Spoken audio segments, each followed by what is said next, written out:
देखो क्या होता है कि अम, उपनिषदों के बारे में ना आप सभी ने जाना होगा कि ये कब लिखे गए थे। जब आपको पता होगा कि जब आपके संहिता यानी कि आपके वेद के बाद में क्या हुआ था। वेद के बाद में आपके संहिता संहिता के अंदर वेद आपके आ गए थे तंत्र मंत्र के बारे में। उसके वेद के बाद में आपके आए थे आरण्यक, जो जंगलों में भी वर्णन किया गया था। आरण्यक के अंदर आपको वनवास के बारे में बताया गया। आरण्यक मतलब जंगल के बारे में। योग परिचय के अंदर मैंने पढ़ा था। संहित आरण्यक और हमारा आए थे उपनिषद। तो वहां से उपनिषदों का वर्णन मिलता है। ठीक है ना। तो ये सारे उपनिषद किसके द्वारा लिखी लिखे गए हैं? वेद व्यास जी द्वारा लिखे गए हैं। ठीक है ना। आपको ये जो मैंने जो पुस्तक दी है ना, इसमें इसमें ही है सब चीजें। मैं आपको दिखा देता हूँ कहाँ पर वर्णन किया गया। अच्छा यहीं पर है, स्टार्टिंग क्या है ये। मैं आपको दिखाता हूँ कि हमने कहाँ से, मैं इसको बता रहा हूँ।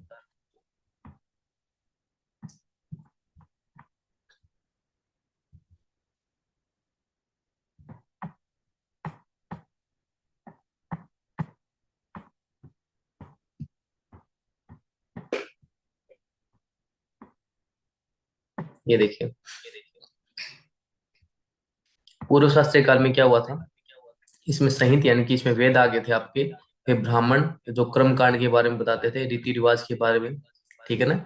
इसमें आपके संहित में चार वेद आ गए। चार वेद में मंत्र, सूत्र, प्रार्थना, इस प्रकार की ज्ञान के बारे में हमें पता लगने लगा। ब्राह्मण के टाइम में क्या होता, कर्मकांड रीति रिवाज उन्होंने शुरू कर दी, जहाँ से धर्म के बारे में हमें जानने को मिला था। और फिर जंगलों के बारे में, जो आरण्यक, आरण्यक मतलब जंगल, आरण्यक का अर्थ है जंगल, जिसमें ध्यान के बारे में या वनवास के बारे में। ठीक है ना। वे वानप्रस्थ बोलते हैं, क्योंकि वानप्रस्थ हमारे जीवन का चार आश्रम होते हैं। बाल्यावस्था, फिर शिक्षा ग्रहण करने के लिए गुरुकुल में जाते हैं, तो आपका शिक्षण अवस्था। उसके बाद में आपकी शादी हो जाती है तो गृहस्थ अवस्था। उसके बाद फिर आपकी वानप्रस्थ बोलते हैं, वनों की तरफ जाना। ये चार अवस्थाएं बताएगी जीवन की। ठीक है ना, याद रखना। तो इसकी क्या है कि उसके बाद में हुई उपनिषद हुई थी। उपनिषद का अर्थ है गुरु के सानिध्य में निकट बैठ के किसी चीज का ध्यान करना है, तैयारी करनी है। टोटल हमें 200 बताए गए हैं, जिसमें से हमें 108 के बारे में हमें पुस्तक में बताया है, लेकिन हमें उसमें से 11 पढ़ना है। 11 वही पढ़ने हैं जो हमारे लिए उपयोगी है। ये हमारे हमें जानना है इनके बारे में। ठीक है ना। तो इनके बारे में हम संक्षिप्त में नहीं पढ़ेंगे, केवल क्योंकि हमारे इतने लेंथी सिलेबस नहीं आता। ठीक है ना। हम केवल इसका इनके बारे में विवरण पढ़ेंगे, ये चीज किस प्रकार से कार्य करती है। ठीक है ना। आप साथ साथ इसके नोट्स भी बना सकते हैं कि इसके अंदर क्या क्या चीजें देखने को मिलती है। तो पहले हमारा ईशोपनिषद, फिर केनोपनिषद, फिर कंठोपनिषद। अब आज हम पढ़ेंगे कठोपनिषद, पढ़ेंगे कठोपनिषद में क्या चीज बताएगी। ठीक है ना। यहाँ तक सभी को समझ में आ गया? कमेंट कीजिए सभी।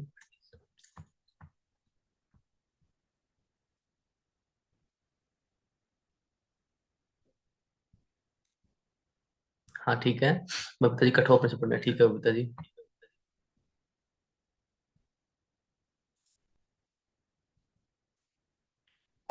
तो अभी देखिए आप लोग। ओके ठीक है, ठीक है पूनम जी, आपको सुनना है। देखिए कठोपनिषद आपको मैंने बताया था कि दो व्यक्ति होते हैं। एक होता है आपका बच्चा, जिसका नाम था, क्या नाम था, नचिकेता। ठीक है ना। एक है आपका यमराज।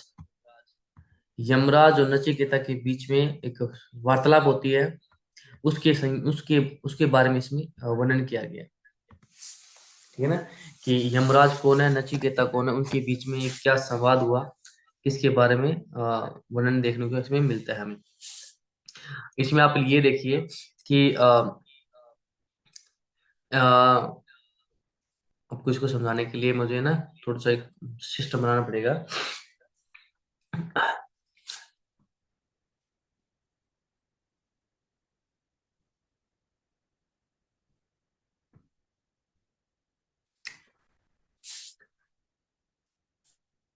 एक बार क्या होता है, एक बार की सिस्टम ये था कि एक यज्ञ अनुष्ठान किया करवाया जाता है। ठीक है। यज्ञ मतलब कि किसी पे जैसे मान लीजिए हम किसी पंडित को बुलाते हैं कोई कर्म कांड करवाने के लिए। तो क्या होता है कि वहां पर एक यजमान होता है, जो कि यजमान हम बोलते हैं, पंडित को बुलाया जाता है कि मंत्र उपासना करना, किसी चीज के बारे में जानना। ठीक है। तो इन्होंने एक जो नचिकेता के जो पिता है, जिनका नाम है वास्त्र ऋषि, आगे हम पढ़ेंगे उसके बारे में। उन्होंने एक यजमान को बुलाया कि आप हमारे हवन यज्ञ करो, क्योंकि हम पुत्र रत्न के लिए ऐसा कुछ बोलते थे कि हम लोग उसकी उपासना के लिए हम लोग कुछ उपासना कर रहे हैं, आपको आना है और कुछ मंत्रोच्चारण आपको करने हैं। तो क्या होता है कि नचिकेता वहां पे एक बाल्यावस्था में होते हैं, वास्तव के पुत्रों के रूप में विद्यमान होते हैं। तो वो क्या है कि यजमान के जब अनुष्ठान पूरा कंप्लीट होने के बाद है ना, यजमान को कुछ दान के स्वरूप में कुछ चीजें दी जाती है, यानी जिसे बोलते हैं गुरु दक्षिणा या फिर दक्षिणा स्वरूप कुछ चीजें दी जाती है। तो क्या होता है कि उस यजमान को जो जो मतलब कि इसके नचिकेता के जो पिता है वो कुछ ऐसी चीज दान करते हैं जो कि अनुपयोगी होती है, ठीक है ना, जो उसके उपयोग में काम नहीं आती। तो क्या होता है कि फिर वो ऐसी चीजें वस्तु दान करते हैं जो कि नचिकेता या उनके परिवार के लिए भी वो प्रयोग में नहीं आती, ठीक है। तो फिर इस पे टिप्पणी करता है नचिकेता कि पापा, ये जो वस्तु आप दे रहे हो, ये जो गाय, जो वो गायन देते हैं अनुष्ठान के लिए, अनुष्ठान युद्ध कंप्लीट होने के बाद नचिकेता के पिता यजमान को गाय दान करते हैं, ये लीजिए दान, रखिए आप, ठीक है, ये आपके उपयोगी है। लेकिन नचिकेता कहता है कि जो गाय हमारे लिए काम की नहीं है, हमें दूध नहीं देती, ठीक है ना, तो वो इनकी यजमान के लिए क्या कैसे उपयोगी होगी, ठीक है ना। अगर आपको, मुझे अगर किसी को दान देना हो तो आप किसको दान दोगे? तो नचिकेता के जो पापा है वो गुस्से में आके, यानी कि वास्त्र ऋषि गुस्से में आके क्या कहता है कि जा, मैं तुझे मृत्यु को दान देता हूँ, ठीक है, मृत्यु इनकी किसको, यमराज को दान देता हूँ। तो इस तरह पैतृ आज्ञा को वो मानते हुए वो क्या करता है कि वो चला जाता है यमलोक के ऊपर, ठीक है ना। यमलोक में चला जाता है, वहां पे यमराज नहीं होते, यमराज कहीं गए होते हैं, ठीक है ना। तो वो वहां पे 3 दिवस तक वहां पे वो इंतजार करता है कि यमराज कब आए। जब यमराज आते हैं तो फिर उसको 3 दिनों का इंतजार में उसको 3 वर मांगने के लिए कहता है। तो 3 वर वो कौन कौन से मांगे थे उसके बारे में इसमें बताया गया, ठीक है, ये था। तो इसके रचयिता कौन है? कठ नामक एक ऋषि है, ठीक है ना। उन्हीं के नाम पे इसका नाम पड़ा है कठोपनिषद। कठोपनिषद का अर्थ क्या होता है? कठ मतलब ब्रह्म, यानी कि उस परमात्मा को, ठय का अर्थ है निष्ठा, कि उस परमात्मा में हमारी कितनी निष्ठा होनी चाहिए, इसी को हम उपनिषद मान देते हैं, ठीक है ना। ब्रह्म के निष्ठान उत्पन्न करने वाला उपनिषद, ब्रह्म के होने का, ब्रह्म के बारे में जानने का जो निष्ठा करता है, वो इसके अंदर ब्रह्म यानी वो ईश्वर के बारे में इसमें बताया गया है। संवाद किसके बीच में है? नचिकेता और यानी यमराज के बीच में संवाद रूप में, ठीक है ना। ये जो किसके रूप में लिखा गया है? संवाद के रूप में लिखा गया है, याद रखना है, शैली। और ये कहाँ से लिया गया? कृष्ण यजुर्वेद की कंठ शाखा से लिया गया। हमने पहले डिस्कस कर चुके हैं कि किस शाखा से में से क्या चीजें ली गई है, किसमें कितनी उपनिषद है, इसलिए उन्हीं को हमने 108 भागों में डिवाइड किया है। तो ये कौन सी शाखा में से लिया गया? कृष्ण यजुर्वेद की कंठ शाखा से लिया गया। एक बार मैं आपको और दिखा देता हूँ, ये देखिए। तो ये यजुर्वेद की किसमें से लिया गया? कृष्ण यजुर्वेद की कंठ शाखा से लिया गया। तो इसमें कितने? 32 उपनिषद में से एक है कौन सा? कठोप, ठीक है ना, कठोपनिषद। चलो आगे देखते हैं। इसमें 2 अध्याय बताए गए हैं, ठीक है। 2 अध्यायों के पर एक अध्याय की 3 बलियां हैं।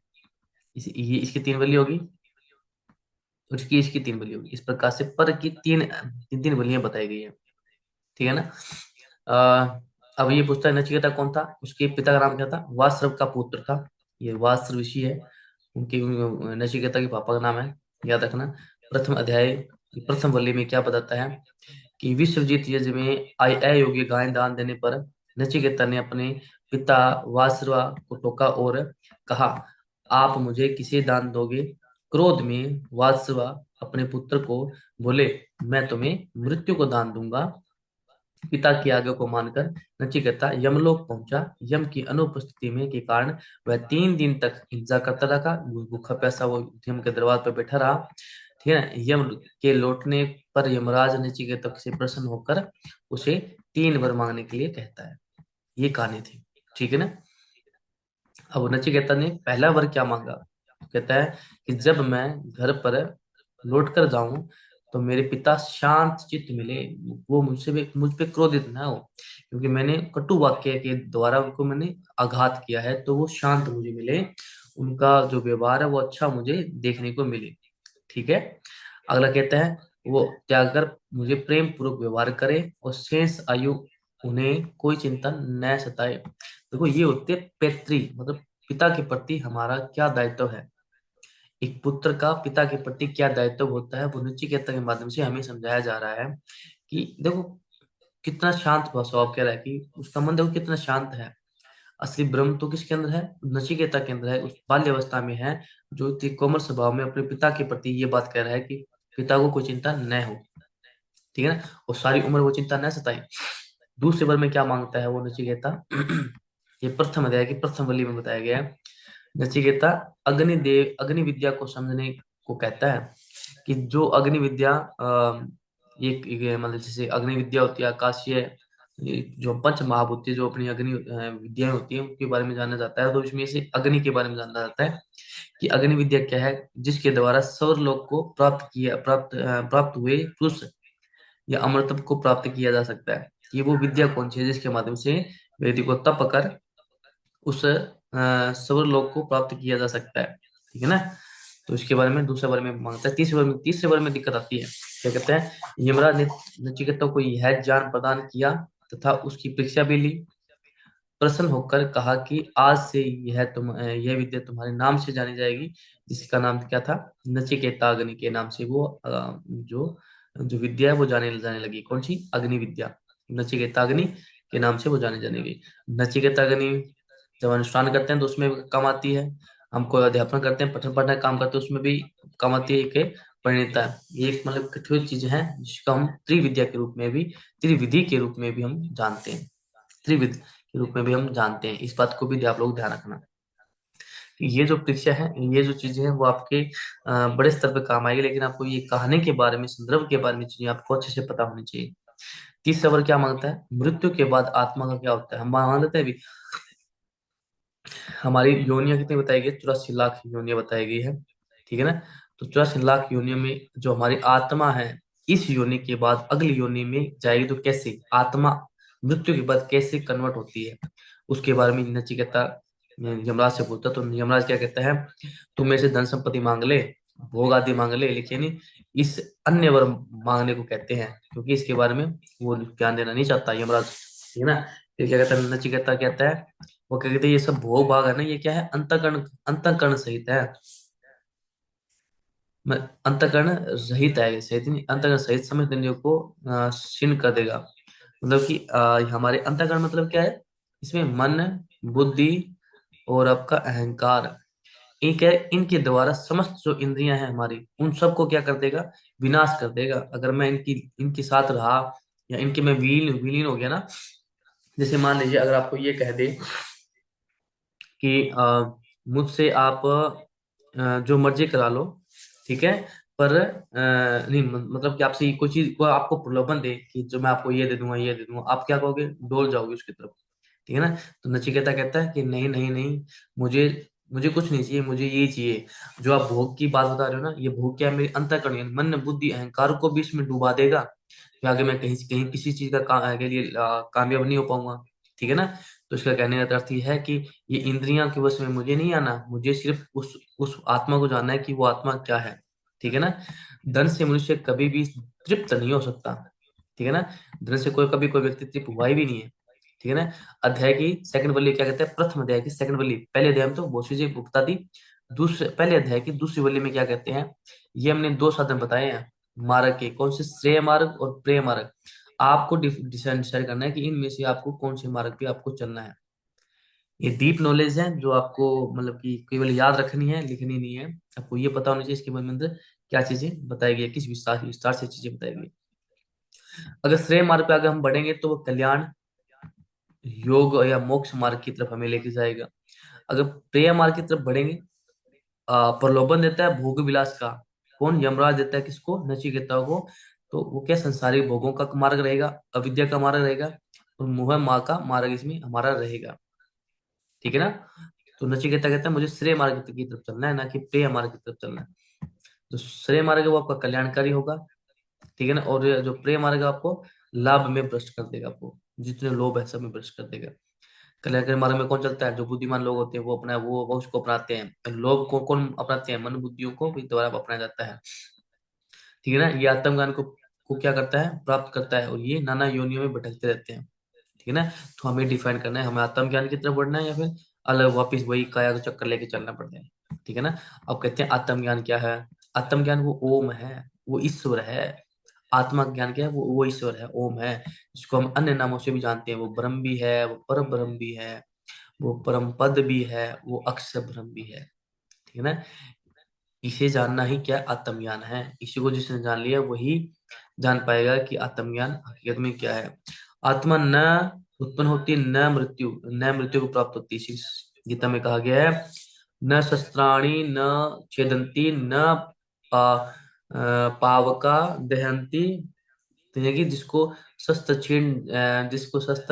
काट नहीं सकते, आग उसको जला नहीं सकती, हवा उसको उड़ा नहीं सकती, वो आपकी आत्मा है। कहते हैं न तो उत्पन्न होती है न उसकी मृत्यु होती है, वो आत्मा है। आत्मा का स्वरूप क्या है?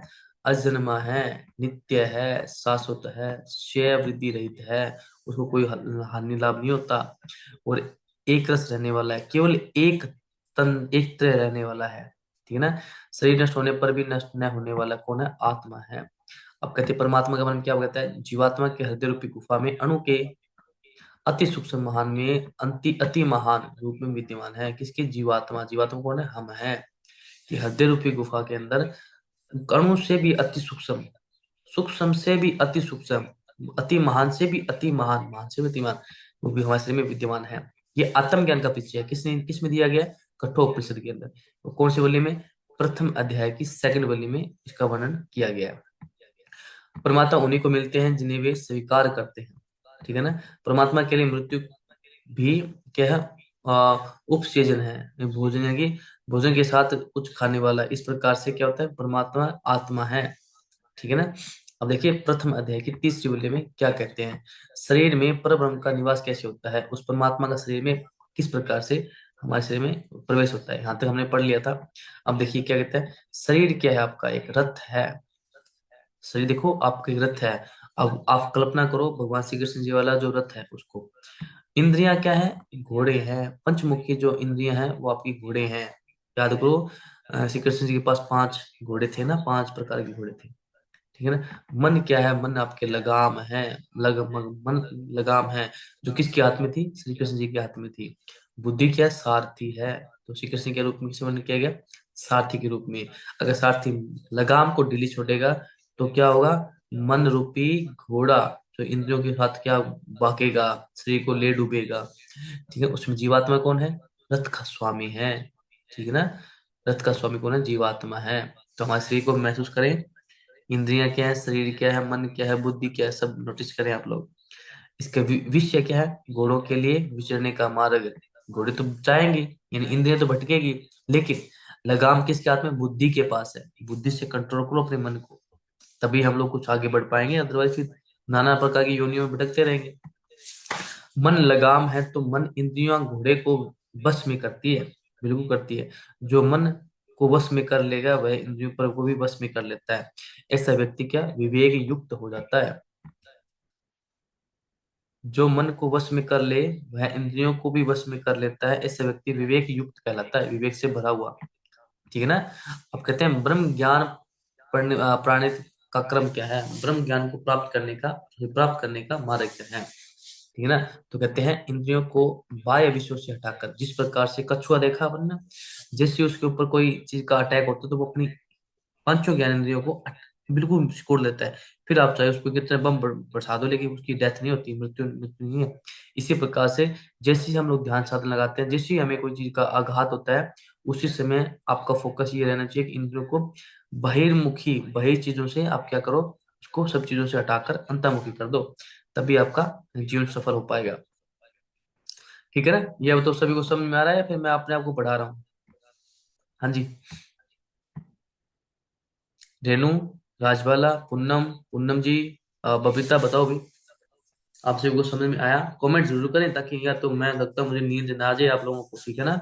हाँ कमेंट जरूरी है, कमेंट जरूरी है। जितना जल्दी कमेंट करोगे उतना फायदा आपका होगा। आ रहा है सर। पूनम जी क्या बात होगी, समझ में तो आ रहा है, ठीक है। ये सारा आत्मज्ञान का परिचय है, ठीक है। रेणु आपका मैसेज नहीं आया अभी तक।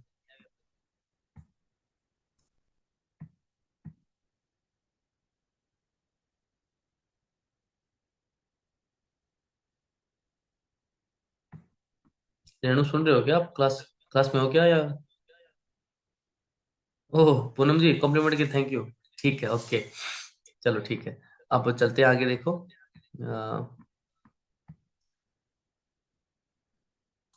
इंद्रियों को बाह्य विषयों से हटाकर किस में विलीन कर दे, मन के अंदर डाल दे, ठीक है ना। और मन किसके द्वारा कंट्रोल कर ले, उस बुद्धि के द्वारा। मन मन रूपी स्वरूप को क्या करे, विलीन कर दे। मन को ज्ञान स्वरूप बुद्धि में विलीन कर दे। क्योंकि हाथ किसके हाथ में है, बुद्धि के हाथ में लगाम है आपकी। आप भी कोई चीज का निर्णय जब आप लेते हो तो क्या मन क्या करता है, अलग चीजों को देता है। मन का काम है मानना, सत्य हो चाहे असत्य हो। लेकिन बुद्धि क्या करती है, बुद्धि उस पर निर्णय लेती है कि हमें क्या किस पे फोकस करना है, ठीक है ना। अगर बुद्धि ने फोकस कर लिया फिर आपकी जीवात्मा बड़ी, आपकी शरीर की भी भलाई होगी, ठीक है ना। तो इस प्रकार से बुद्धि को जीवात्मा में किस शुद्ध रूप स्वरूप में विलीन कर दे, ठीक है ना। और जब जीवात्मा शुद्ध रूप में होगी तो वह क्या आत्मा किस में जा चली जाएगी, उस पर ब्रह्म में क्या हो जाएगी, विलीन हो जाएगी, ठीक है ना। तो ये डिपेंड करता है कि आपको करना क्या है। अगला देखिए, ईश्वर प्राप्ति का साधन क्या है, कि हमें ईश्वर को हम किस प्रकार से प्राप्त कर सकते हैं। ब्रह्म ज्ञान प्राप्ति का क्रम क्या है, जो उपलिखित जो हमने पहले डिस्कस कर लिया। अब चलते हैं सेकंड अध्याय की पहली वली के अंदर। मोक्ष के बारे में पूछा गया ना कि ईश्वर की प्राप्ति के लिए क्या कुछ करना चाहिए। तो मोक्ष प्राप्ति की इच्छा रखने वाले साधक को अपना इंद्रियों को बाह्य विषयों से हटाकर अंतर्मुखी कर लेना। जैसे कछुआ वाले देखा हमने, कछुओं को सिकोड़ लेते हैं वैसे। शुद्ध जल जिस पात्र में डालोगे वह उसी का रूप ले लेगा। सिंपल सी एग्जांपल दिया है, बहुत अच्छी एग्जांपल दिया है इन्होंने, कि जिस भी बर्तन में हम लोग पानी को डालेंगे ना, वो उसी का ही आकार ले लेगा, उसी का ही रूप ले लेगा, उसी की ही वो वेशभूषा का ले लेगा। तो ये आपको ध्यान रखना है कि हमें बर्तन कैसा यूज करना है। और हमें ये भी ध्यान रखना है कि हमारे लिए कौन सा बर्तन उपयोगी है, कैसा हमें आगे आगे चरित्र का निर्माण करना है, ठीक है ना। अगर शुद्ध जल को पौधों में डालोगे तो वो क्या होगा, उसका रस का रूप ले लेगा। प्राणियों में डालोगे तो वो रक्त में आ जाएगा, खून के रूप में आ जाएगा। ज्ञानी लोगों में डालोगे शुद्ध रक्त को तो वो चेतना का रूप इसमें ले लेगा, ठीक है ना। अब दूसरे अध्याय की सेकंड वल में क्या कहा गया है, पर ब्रह्म के नगर के द्वार कितने हैं, 11 है। और 11 छिद्रों वाला ये शरीर, शरीर के ऐसे शरीर के 2 नेत्र हैं। 11 द्वार को महसूस कीजिए, 11 द्वार कौन से हैं आपके शरीर में, 2 नेत्र हैं, 2 आपके कान हैं, 2 नाक के छिद्र हैं, एक मुख का छिद्र है, एक नाभि में भी छिद्र बताया गया है, ठीक है। क्योंकि नाभि में आप जब भी आप कॉटन की कोई वस्त्र पहनते हो तो नाभि के अंदर कॉटन जमा हो जाती है, कॉटन से सांस लिया जाता है। तो इसलिए कहा गया नाभि चक्रे काया भी जानम। नाभि के चक्र में जब आप फोकस करोगे तो शरीर की किस हिसाब से रचना भी हुई है वो आपको ध्यान में आएगा, ठीक है ना। एक आपका गुदा वाला भाग यानी एनएस वाला भाग, एक आपकी जननेंद्रियां जो आपको रिस्पेक्टरी सिस्टम होता है आपका वो, और एक ब्रह्मरंध्र आपका जो कहते हैं रोम चित्र बोलते हैं। नहीं, ब्रह्मरंध्र आपका जो आपका ये मनस चक्र है यहाँ पे, ये ब्रह्मरंध्र शरीर के ये 11 छिद्र बताए गए हैं। किस में बताए गए 11 छिद्र आपके, कठोपनिषद के अंदर। वैसे तो 9 द्वार इस अयोध्या में, अष्ट चक्र 9 द्वारा अहम अयोध्या नगरम, जो अयोध्या नगरी बताया गया है कि हमारी इस शरीर को, इस काया को 8 चक्रों से संबंधित बताया गया, संबोधित किया गया, और 9 द्वार इसके अंदर बताए गए हैं, ठीक है ना। 9 द्वार कौन कौन से, बाकी सारे एक तो ये ब्रह्मतंत्र नहीं बताया गया, और एक हमारी नाभि वाला भाग नहीं बताया गया, बाकी सारा हमारा ये 9 द्वार बताए गए हैं, ठीक है ना। अगला देखिए, आत्मा का स्वरूप क्या है, आत्मा कहाँ चली जाती है। कर्म वह शास्त्रोध्ययन के अनुसार जीवात्मा विभिन्न योनियों को क्या करती है, प्राप्त करती है। किसके द्वारा, कर्म और शास्त्रों के अध्ययन के अकॉर्डिंग विभिन्न प्रकार की योनियों के अंदर वो डिस्टर्ब होती है, अलग अलग योनि में जाती है। अन्य स्थावर तब ये जड़ योनियों जैसे वृक्ष लता पर्वत आदि में भी वो जाती है। इसमें क्या होता है, स्थान परिवर्तन नहीं होता, स्थावरत्न होता है, ठीक है ना। खड़े रहते हैं, वृक्ष होगी, लता होगी, पर्वत होगी, अधिले प्रकार की योनि में वो भटकती होती है। पर दूसरे अध्याय की तीसरी वली में क्या कहा गया, ये जगत क्या है, पिपल के वृक्ष के समान है, जिसको जड़ यानी मूल ऊपर व शाखाएं नीचे नीचे है। यहाँ मूल परमेश्वर है, ये इस जगत को क्या कहा गया है? वृक्ष के समान, एक पेड़ के समान बताया गया है, जिसकी शाखाएं तो ऊपर है लेकिन जड़ें नीचे की तरफ बताई गई, मूल इसके मूल, ठीक है ना, नीचे की तरफ बताया गया, शाखाओं का आकार नीचे की तरफ बताया गया, ठीक है ना। परमात्मा कौन है? जो कि पितरलोक, गंधर्व लोक और ब्रह्म लोक में भी वो दिखाई देता है। आगे हम पढ़ेंगे, केनो उपनिषद पढ़ेंगे। हाँ, केनो उपनिषद पढ़ेंगे, उसमें जो हमारे देवता है उनका भी घमंड किस प्रकार से उस परमात्मा ने उनका भी घमंड तोड़ा था। कई बार घमंड हो जाता है बंदे को, मैं ऐसे कर देता हूँ, अग्नि कहता है मुझे मुझे में ये ताकत है, ठीक है ना। और हवा वायु कहते हैं मैं तो सबको उड़ा देता हूँ, कुछ भी कर सकती हूँ। इंद्र कहता है मैं तो स्वामी हूँ, सबका स्वामी हूँ। तो उनका भी घमंड परमात्मा ने तोड़ा था। वो हम आगे पढ़ेंगे, क्या नौ प्रश्न में पढ़ेंगे। तो योग, योग क्या है? इंद्रियों मन बुद्धि की स्थिर धारणा का नाम क्या है? योग है। किसके द्वारा बताया गया है? योग की परिभाषा देख लीजिए, कठोर प्रश्न क्या कौन? इंद्रियां मन बुद्धि की स्थिर, स्टेबिलिटी, फोकस, कंट्रोल का नाम क्या है? उस धारणा का नाम क्या है? योग है। यह योग उदय और अस्त होने वाला है, अतः योग युक्त रहने का दृढ़ अभ्यास करते रहना चाहिए, ठीक है ना। इसका कभी भी अस्त हो सकता है ये, लेकिन इसका अभ्यास करते रहो आप लोग। परम गति क्या है? जब पांच इंद्रियां, मन स्थिर हो जाते हैं, बुद्धि भी कोई चेष्टा नहीं करती। जब आपका मन स्थिर हो गया, इंद्रियों से ना आंखों से देखना, ना सुनना, ना सूंघना, ना किसी को टच करना, ना जीवा से कोई स्वाद को ग्रहण करना, ठीक है ना, कि किसी प्रकार कोई चेष्टा नहीं होगी ना, तो क्या की आपकी वही आपकी परम गति बताएगी है, ठीक है ना।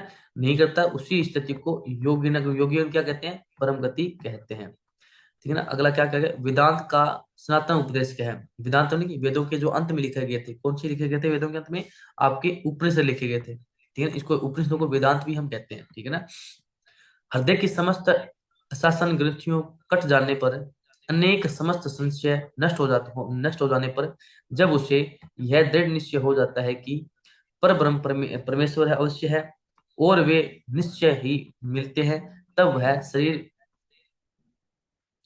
शरीर में रहते हुए भी परमात्मा का साक्षात्कार कर कर अमर हो जाते हैं, ठीक है ना। कि उनको सब कुछ ये पता लग जाती है कि हमारे किन किन समस्त प्रकार के जो अशासन ग्रंथियां हैं वो सबको कट गई है, सबको समस्त संशय हमारे नष्ट हो गए हैं, ठीक है ना। हमारा जो भी दृढ़ निश्चय है वो भी हमारा समाप्त होने को हो रहा है। उस परम ब्रह्म को जानने की लालसा में, अगर इस शरीर में रहते हुए अगर हमें पता लग जाए परमात्मा ये है, तो फिर हम अमर हो गए, ठीक है ना। तो हम लोग परमात्मा को जानने की चेष्टा हमेशा रखनी चाहिए। नाड़ियों का वर्णन किस प्रकार से किया गया है? तो हमारे शरीर हृदय गुफी में 101 नाड़ियों का वर्णन किया गया है। उनमें से 155 नाड़ियां जो कि प्रधान है, मस्तिष्क की ओर गई है। एक नाड़ी है जो मस्तिष्क की आप यहाँ से निकलती है, पूरे शरीर के बीच में से निकलती है, सुषुम्ना निकलती है, हमारे मूलाधार में बैठी कुंडली को जागृत जागृत करती है, ठीक है।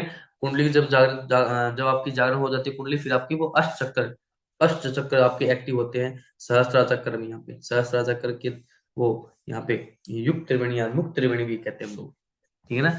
यह नाड़ियां परम धाम जाने वाली परमात्मा आत्मा को शरीर की से निकलकर उच्च लोक में परमेश्वर की प्राप्त को हो जाती है। अन्य नाड़ियां मरण काल में नाना योनियों में ले जाने वाली होती है, ठीक है ना। केवल सुषुम्ना के बारे में बताया गया। सुषुम्ना क्या है? वो ध्यान की अस्तिम, यहाँ तक सहस्त्र चक्र में जब वो आती है ना, जो लास्ट वाला चक्र आपका जागृत होता है, तब वो आपकी नाड़ी बाहर निकलती है, ठीक है ना। वही एक है जो आपको उस परमात्मा से आपको जोड़ सकती है, इसलिए आपको मेडिटेशन ध्यान करना जरूरी है। बाकी अन्य प्रकार की जो 100 प्रकार की जो आपकी और बचेगी, आपकी कौन सी नाड़ियां बचेगी, वो आपको अलग अलग प्रकार के नाना योनियों में आपको लेके घूमती रहती है। तो ये था हमारा कठोर उपनिषद। तो ये किसी को अब तक समझ नहीं आया है तो मुझे बता दो भाई, ये किसी को समझ में नहीं आया है तो मुझे बताइए। जल्दी से मैसेज किया करो, टाइप।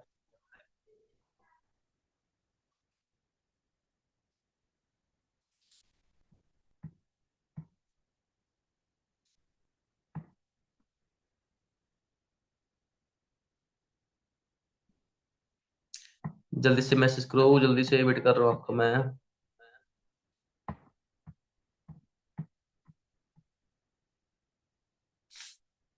ओके,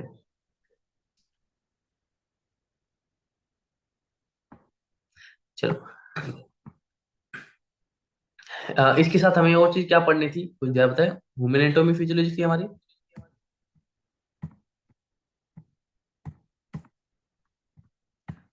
मेरे ख्याल से थोड़ी बहुत रह गई थी ना, बाकी तो हमने कर लिया था ना। फिर वही पढ़ लेते हैं इंग्लिश वाली।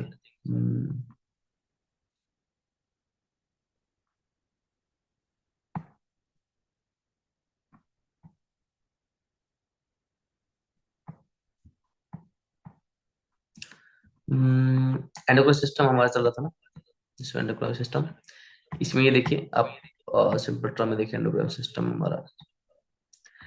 एंडोक्राइन सिस्टम को जानने से पहले आगे ठीक है, थोड़ी पढ़ लो पहले, थोड़ी पढ़ लो। एंडोक्राइन सिस्टम को अंतःस्रावी ग्रंथि कहते हैं। शरीर की मुख्य ये संस्थान होते हैं जो तंत्रिका तंत्र के साथ मिलकर, किसके तंत्रिका तंत्र से मिलकर, किस तंत्रिका तंत्र कौन सा होता है आपका, आपका मस्कुलर सिस्टम वाला आपका, से मिलकर क्या होता है, शरीर की विभिन्न क्रियाओं का नियमन और नियंत्रण करता है। मस्कुलर सिस्टम कौन सा है, मसल्स, जो आपकी मांसपेशियां होती है, जो आपका काम में इधर उधर घुमाने में काम करती है, ठीक है ना, ये आपका तंत्रिका तंत्र का नियंत्रण करती है। अतः अंतःस्रावी ग्रंथियां अंगों तथा अथवा ऊतकों को अनंत स्रावी ग्रंथियां भी कहते हैं, जो विशेष रसायन स्रावित करती है, ठीक है ना। जो इंटरनल ग्लैंड हमारी ना, जिस प्रकार से क्या है कि पीनी ग्लैंड कौन सा हार्मोन स्रावित करती है, पिट्यूटरी ग्लैंड कौन सा करती है, थर्ड और पैराथायरॉइड ग्रंथि कौन सा छोड़ती है, जो आपका थैलेमस है वो कौन सा छोड़ता है, पेनक्रियास कौन सा छोड़ता है, जिसके इसका इंसुलिन आ जाता है, ठीक है ना। इस प्रकार से विभिन्न प्रकार की जो एड्रेनल ग्रंथि है आपकी, वो कौन सा हार्मोन छोड़ती है। और ये और ट्रैकिल है आपकी, ये भी अब आपका कौन सा रस को स्रावित करता है, ठीक है ना। इस प्रकार से उन्होंने बताया है कि आपको कौन कौन सी रस को स्रावित करती है, जिन्हें हम क्या कहते हैं, हार्मोन कहते हैं, ठीक है ना। जो भी अंग आपके जो भी आपके अंतःस्रावी जो इंटेलिजेंट ग्रंथियां जो क्या करती है, हार्मोन को ये या फिर रस का स्रावित करती है, उसे हम हार्मोन कहते हैं। अंतःस्रावी ग्रंथियां नलिका वाहिनी ग्रंथियां भी इन्हें कहते हैं, नलिका वाहिनी ग्रंथियां भी इसे कहते हैं, क्योंकि इनसे स्रावित होने वाली रक्त के माध्यम से लक्ष्य अंग तक पहुंचाना है। क्या है कि स्रावित होने वाले हार्मोन को रक्त के माध्यम से उस अंग तक लेके जाएं, ये याद रखना, ठीक है ना। क्योंकि उस अंग से स्रावित होने वाला जो रस है ना, वो प्रत्येक अंग तक जाना चाहिए, ठीक है ना। इसकी कार्य के लिए शरीर में कोई नलिका तंत्र नहीं पाया जाता, ठीक है। हार्मोन के लिए प्रमुख लक्षण कौन कौन से हैं, ये रसायन संदेहवाहक होते हैं, ये रक्त के सीधे स्रावित होते हैं, रक्त में सीधे स्रावित होते हैं, ये बहुत अल्प संख्या में भी स्रावित होते हैं। ये तो इसकी उत्पत्ति अंग से दूर लक्ष्य अंग पर कार्य करते हैं, दूर रहकर भी इस अंग के लिए कार्य करते हैं। ये प्रोटीन स्ट्राइस से मिलकर भी बनते हैं, शरीर के लिए एक निश्चित मात्रा में आवश्यक होते हैं, आवश्यकता से अधिक कम या मात्रा स्थापित होते होकर उसको असंतुलन आदि उत्पन्न कर देते हैं। प्रत्येक हार्मोन का एक निश्चय कार्य होता है, ये आप लोग पढ़ लेना। आपको ये पता होना चाहिए कि इसके अंदर कौन कौन सी ग्रंथि आपके अंदर आती है, ठीक है ना। तो पिट्यूटरी ग्रंथि है, थायराइड ग्रंथि है, पैराथायराइड जो हमने पहले पढ़ ली है, ठीक है ना। और डिम्पल ग्रंथि और वृषण ग्रंथि, ये वृषण ग्रंथि पुरुषों में पाई जाती है, ठीक है ना। अब ये देखिए, ये हमारी एंडोक्राइन सिस्टम है आपका। इसमें पीनिक ग्लैंड आ गई, पिट्यूटरी ग्लैंड महिलाओं में होती है, थायराइड और पैराथायराइड जब,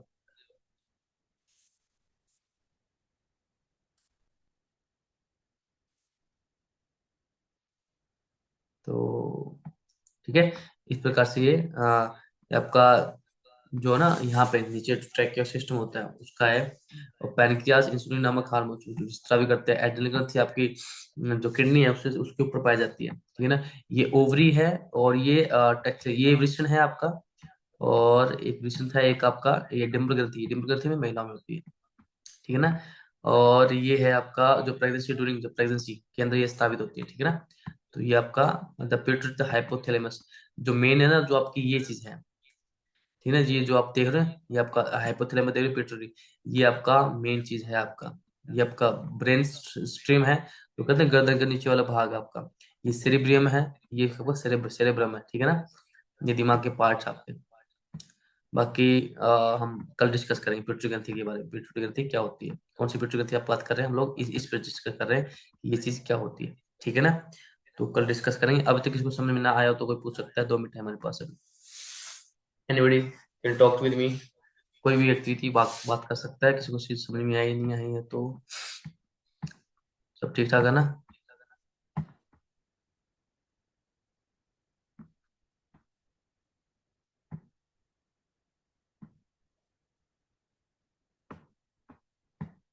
ठीक है। सभी लोग नोट्स बना रहे हो क्या? हेलो। हाँ जी, हाँ तो जी, सर, बताइए। कल पढ़ाया था क्या? रणवीर जी, क्या कह रहे हो, समझ नहीं आ रहा। कल मैंने क्लास में ली थी। कल कुछ पढ़ाया था क्या आपको? एक मिनट रिकॉर्डिंग ऑफ कर देते हैं, एक मिनट।